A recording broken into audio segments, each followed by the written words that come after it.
देखो last class में हम लोगों ने डायपोल के कॉन्सेप्ट को देखा था और डायपोल मोमेंट की जो एसआई यूनिट है, डायपोल मोमेंट के डायमेंशनल फार्मूला, वो सब चीज़ें भी देखा था। ठीक है, तो आज के लेक्चर में हम लोग क्या करेंगे, electric field due to dipole at axial point and at equatorial point वो समझेंगे। ठीक है, तो बेसिकली आइडिया ये है कि सपोज एक डायपोल है, डायपोल मतलब क्या है, एक माइनस क्यू चार्ज है with some distance, let's say separated by some distance 2a।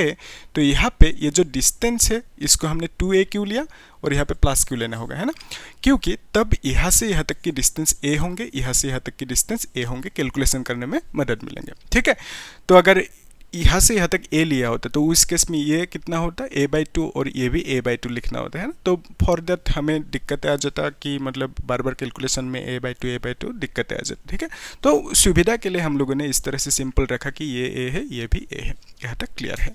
तो फिर इस केस में एक्सियल पॉइंट मतलब क्या है, यहाँ से यहाँ तक ये जो है ये क्या है, एक एक्सिस है। ठीक है, तो एक्सिस पे हमने एक पॉइंट लिया और इस पॉइंट का नाम होंगे एक्सियल पॉइंट।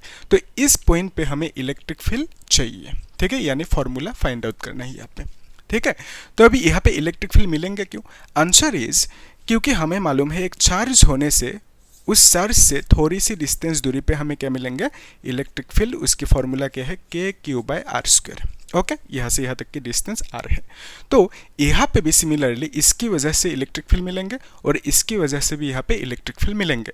तो दोनों इलेक्ट्रिक फील्ड को ऐड करने के बाद यहाँ पे टोटल इलेक्ट्रिक फील्ड कितना मिलेंगे वो हमें फाइंड आउट करना है। ठीक है, तो उसके लिए हम लोग क्या करेंगे, और एक चीज़ यहाँ पे इक्वेटोरियल के केस में क्या होंगे कि ये माइनस क्यू चार्ज है, यहाँ से कुछ डिस्टेंस है सेपरेटेड बाय 2a डिस्टेंस और यहाँ पे ये प्लस क्यू चार्ज है। ठीक है, सो ये जो परपेंडिकुलर ड्रॉ किया इसको ही हम बोलेंगे इक्वेटर। ठीक है, क्योंकि इसने क्या किया, दोनों को डिवाइड किया।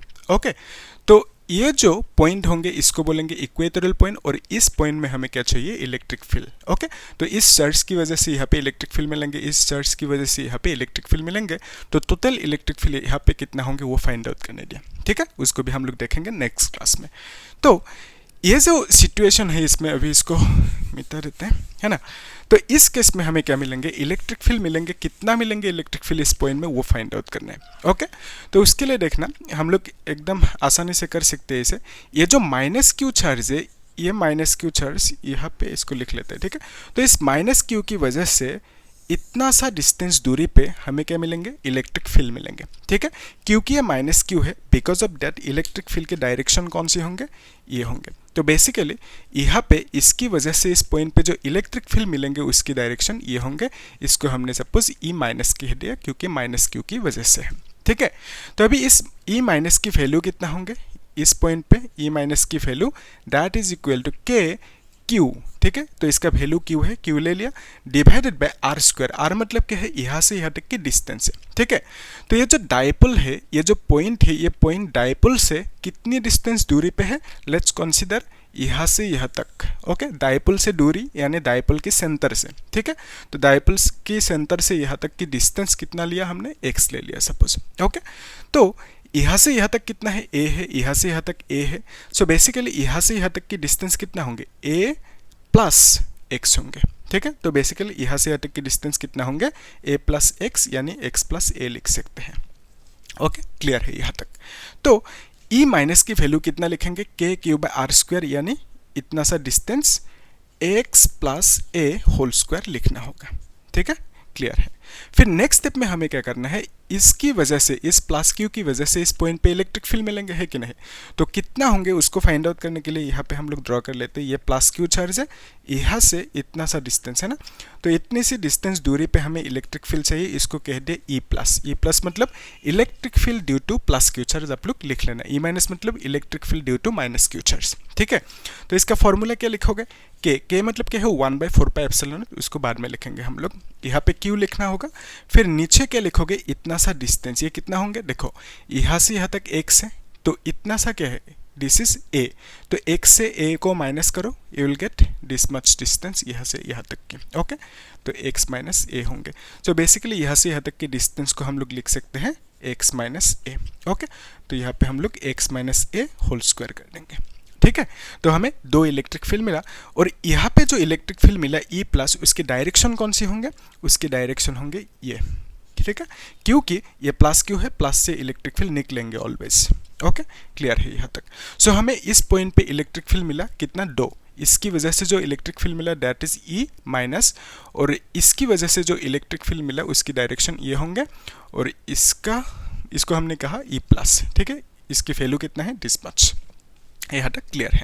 अभी देखो यहाँ पे टोटल इलेक्ट्रिक फील्ड है एक ही वैल्यू, सो फॉर डेट हमें दोनों को ऐड करना होगा। ऐड मतलब क्या है, जब भी फैक्टर ऑपोजिट डायरेक्शन में होंगे तो उस केस में हमें क्या करना होगा, जिसका मैग्नीट्यूड ज़्यादा है उससे माइनस करना होगा किसको, जिसका मैग्नीट्यूड कम है। तो यहाँ पे मैग्नीट्यूड किसका ज़्यादा है, ई प्लस की ज़्यादा है, ठीक है। सो इसको इससे माइनस करेंगे हम लोग, किसको, इसको, ठीक है, क्योंकि इसका मैग्नीट्यूड कम है। तो बेसिकली इस पॉइंट पे जो टोटल इलेक्ट्रिक फील्ड होंगे उसको हम लिख सकते हैं E net, okay, is equal to जो बड़ा वाला है that is E plus minus E minus करना होगा, ठीक है।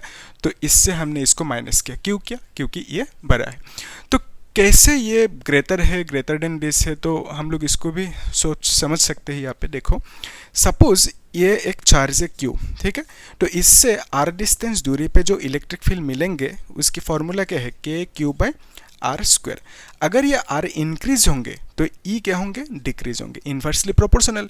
सो ये अगर ज़्यादा होंगे तो यहाँ पे इलेक्ट्रिक फील्ड की वैल्यू कम होंगे, ठीक है। सो बेसिकली इस केस में देखो यहाँ से यहाँ तक की डिस्टेंस कितना है, x प्लस ए, सो ये ज़्यादा है, ठीक है। सो ई माइनस यानी इसके लिए जो इलेक्ट्रिक फील्ड है ई माइनस, ये क्या होंगे, कम होंगे। और यहाँ से यहाँ पे ई प्लस से यहाँ तक की जो डिस्टेंस है ये क्या है, कम है। बिकॉज ऑफ दैट इसके लिए जो इलेक्ट्रिक फील्ड है ई प्लस, ये क्या होंगे, ज़्यादा होंगे, ठीक है। तो इतना सा कॉन्सेप्ट है। फिर यहाँ पे हमें वैल्यूज पुट कर सकते हैं ई प्लस ना, तो ई प्लस की वैल्यू कितना होंगे, k q by x minus a, तो k q by x minus a whole square लिख सकते हैं, minus k q by x plus a whole square लिख सकते हैं, ठीक है। तो यहाँ पे जस्ट वैल्यूज पुट कर दिया। फिर नेक्स्ट स्टेप में क्या करेंगे, इसको सिंप्लीफाई करना है। सो के क्यू को हम लोग कॉमन ले सकते हैं, 1 by it will become x minus a whole square minus 1 by x plus a whole square लिख सकते हैं, ठीक है, इस तरह से लिख सकते हैं। फिर ब्रैकेट, फिर नेक्स्ट स्टेप में क्या करेंगे हम लोग, जो ये है ना नीचे, इसको इसकी एलसीएम लेंगे, ठीक है। तो एलसीएम लेने पर we can write x minus a whole square into x plus a whole square, इस तरह से लिख सकते हैं। फिर नेक्स्ट स्टेप में इसको इससे मल्टीप्लाई करना होगा, so you can write x plus a whole square minus x minus a whole square, इस तरह से लिख सकते हैं। सो अभी नेक्स्ट स्टेप में हम लोग क्या करेंगे, जो फॉर्मूला है ना A plus B whole square, उससे इसको सिंप्लीफाई कर सकते हैं, ठीक है। देखो A plus B whole square, so you can write x square plus A square plus 2xa, ठीक है। फिर minus x square plus A square, minus होगा ना इस पर, A minus B whole square, तो माइनस 2xa लिख सकते हैं, ठीक है, इस तरह से लिखना होगा। फिर यहाँ पे देखो ये जो 2 है ना, 2 को कॉमन ले सकते हैं हम लोग, ठीक है, यहाँ पे भी 2 है, यहाँ पे भी 2 है, सो इसको हम लोग कॉमन ले सकते हैं इस तरह से, तो 2 को यहाँ पे कॉमन ले लिया, क्लियर है, इजी। सो अभी ये क्या है, a minus b a plus b format पे आ गया। तो हमें मालूम है ये formula a minus b a plus b is equal to a square minus b square, ये बेसिक सी फॉर्मूला है, ठीक है। सो ये कौन सी फॉर्मेट पे है, a minus b a plus b format पे है, तो basically we can write a square minus b square यानी x square minus a square, ठीक है।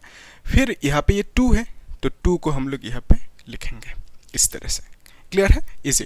तो अभी नेक्स्ट स्टेप में क्या करेंगे, देखो एक्स स्क्वायर है, यहाँ पे minus x square cancel out होंगे, सो यहाँ पे ए स्क्वायर कैंसिल आउट होंगे, माइनस माइनस प्लस होंगे, so it will become 4x, ठीक है। So from here we can write k q फिर इनटू, ठीक है, सो 2x मतलब 4xa लिख सकते हैं, divided by x square minus a square लिख सकते हैं, और यहाँ पे स्क्वायर होंगे। सो ये है ई नेट की वैल्यू, ठीक है। तो यहाँ तक कर दो मतलब मार्क्स मिल जाएंगे, लेकिन थोड़ा सा और कॉन्सेप्ट को देख लेते हैं। इसको मिटा दो अभी, है ना, तो आप लोग नोट करते जाना। तो यहाँ से हम लोग लिख सकते हैं ई नेट की value that is E net is equal to this much. ये जो k है, k को एज इट इज रखा, जो 4 है 4 को हम लोग 2 इंटू 2 लिख सकते हैं, ठीक है। फिर यहाँ पे x a है, divided by we can write x square minus x a square, और यहाँ पे स्क्वायर होंगे, ठीक है, तो फिर हमें मालूम है जो डायपोल मोमेंट की कॉन्सेप्ट है, डायपोल मोमेंट यानी P, ठीक है, is equal to Q into twice a separation distance, ये है डायपोल मोमेंट के फॉर्मूला। तो बेसिकली यहाँ पे जो Q इंटू 2a है, ठीक है, Q 2a, इसको हम लोग P लिख सकते हैं। So from here we can write k इसको रिप्लेस करेंगे P से, और यहाँ पे 2 है x से, ठीक है, divided by x square minus a square, और यहाँ पे स्क्वायर है, तो इसको हम लोग अच्छे से लिख सकते हैं 2kpx divided by x square minus a square, और यहाँ पे स्क्वायर होंगे। सो बेसिकली हमें क्या मिला, ई नेट की वैल्यू इतना सा मिला, ठीक है। तो ये है फाइनल फॉर्मूला। यहाँ से और एक चीज़ देख सकते हैं हम लोग, अगर एक कंडीशन लेंगे, कंडीशन का मीनिंग क्या है कि सपोज ये जो पॉइंट है इसको बहुत दूर लेके गया, ठीक है, तो उस केस में ये जो x होंगे इट विल इंक्रीज, है ना, लेकिन a एज इट इज रहेंगे, पहले जितना था उतना ही रहेंगे, क्योंकि दोनों को हमने सेपरेशन, ये जो सेपरेशन डिस्टेंस है उसको बढ़ाया नहीं।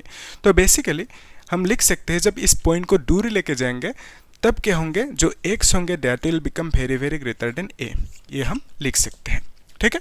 जब वेरी वेरी ग्रेटर देन होंगे तब a को हम लोग 0 लिख सकते हैं, यानी a को नेग्लेक्ट कर सकते हैं, ठीक है। तो फ्रॉम हियर जब a को नेग्लेक्ट करेंगे we can write E net is equal to 2kpx divided by x square, और a तो 0 हो जाएंगे ना, सो ये स्क्वायर लिखना होगा यहाँ पे, ठीक है। So basically from here we can write 2kpx divided by x to the power 4 होंगे, ठीक है। तो x जब कैंसिल करोगे you can write 2kp divided by x cube लिख सकते हो। सो ई नेट की फॉर्मूला कितना आया, इतना सा आया, ठीक है। ये कब आया, जब यहाँ पे हमने कंडीशन लिया कि x की value very very greater than a है, ठीक है। तो लेट्स फॉर एग्जांपल से जो x है, x को हमने सपोज 100 सेंटीमीटर कह दिया, और जो a की वैल्यू है वो सपोज सिर्फ 0.5 सेंटीमीटर है, तो उस केस में हम बोल सकते हैं x is very very greater than a। तो उस टाइप का अगर सिचुएशन होंगे तो हम लोग क्या करेंगे, सीधा इस फॉर्मूला को बिठाएंगे, हमें आंसर मिल जाएंगे। ओके तो यहाँ तक क्लियर है। तो लास्ट जो चीज़ है दैट इज डायरेक्शन, ठीक है। यहाँ पे जो डायरेक्शन होंगे उसको भी देख लेते हैं साथ में। एक काम करते हैं, इसको मिटा दूँ मैं भी, आप लोग नोट कर दीजिए, ठीक है। जो डायरेक्शन है इसका मीनिंग क्या है, जो ई नेट की डायरेक्शन होंगे वो कौन सी होंगे। ई नेट हमें कैसे मिला, जब हमने इससे इसको माइनस किया तब हमें ई नेट मिला, तो ये ज़्यादा है ना, ये बड़ा है, तो इससे माइनस करोगे तो इसे जो रिजल्टेंट मिलेंगे ई नेट, उसकी डायरेक्शन कौन से होंगे, इसका जो डायरेक्शन है उसी तरफ ही होंगे। तो बेसिकली इस ई की टोटल ई नेट की डायरेक्शन होंगे ये, ठीक है, लेफ्ट टू राइट। अभी डायपोल मोमेंट की डायरेक्शन कौन सी है, डायपोल मोमेंट की direction always from negative to positive होंगे, तो यहाँ पे निगेटिव टू पॉजिटिव ये होंगे डायपोल मोमेंट की डायरेक्शन, ठीक है। और ई नेट की डायरेक्शन कौन सी है, ये है, तो दोनों की डायरेक्शन क्या है, सेम है। बिकॉज ऑफ दैट अगर हमें यहाँ पे फैक्टर लगाना है, suppose we want to write this in factorial form, okay, so क्या लिखना होगा कि E net is equal to 2kp divided by X cube, ठीक है। अगर हमने ई के ऊपर फैक्टर लगाए तो यहाँ पे p के ऊपर भी लगाना होगा, ठीक है। सो हमें ये फैक्टर फॉर्मेट पे मिला। अभी देखो, अगर यहाँ पे ये जो p की डायरेक्शन ये है ना, और e की डायरेक्शन ये है, तो दोनों सेम डायरेक्शन में है। सो फॉर दैट यहाँ पे हमें प्लस लगाना होगा, या तो नहीं लगाने से भी होगा। अगर दोनों की डायरेक्शन बाई चांस अपोजिट होता, e की डायरेक्शन सपोज ये, p की डायरेक्शन ये, तो उस केस में हमें क्या करना होता कि यहाँ पे एक माइनस लगाना होता, ठीक है। ये माइनस कब लगेंगे, जब फैक्टर दोनों ऑपोजिट नेचर की होंगे, ठीक है। अभी यहाँ पे फैक्टर्स दोनों क्या है, सेम नेचर की है, सेम डायरेक्शन में है, एंड बिकॉज ऑफ दैट हमें यहाँ पे माइनस नहीं लगाने से भी होगा। तो बेसिकली ये है फैक्टोरियल फॉर्म पे ई नेट की वैल्यू, ठीक है। तो ये इतना तक ही है कहानी, ठीक है, इजी है। तो हम लोग एक काम करेंगे, नेक्स्ट क्लास में एट इक्वेटोरियल पॉइंट कितना होंगे इलेक्ट्रिक फील्ड उसको डिराइव करेंगे, ठीक है। तो तब तक आप लोग क्या करना, चैनल को सब्सक्राइब करना, लाइक करना और शेयर करना, और जो बाकी प्लेलिस्ट में वीडियोस है वो सब देखना, क्योंकि मैंने वहाँ पे बहुत अच्छे से समझा चीज़ों को, बेसिक से डिटेल्स में समझा। और जो PYQ है तो पिक वाइज JEE की बोर्ड की PYQ भी सॉल्व किया, that is very very important for you, ठीक है। तो आप लोग सब्सक्राइब करना, थैंक यू।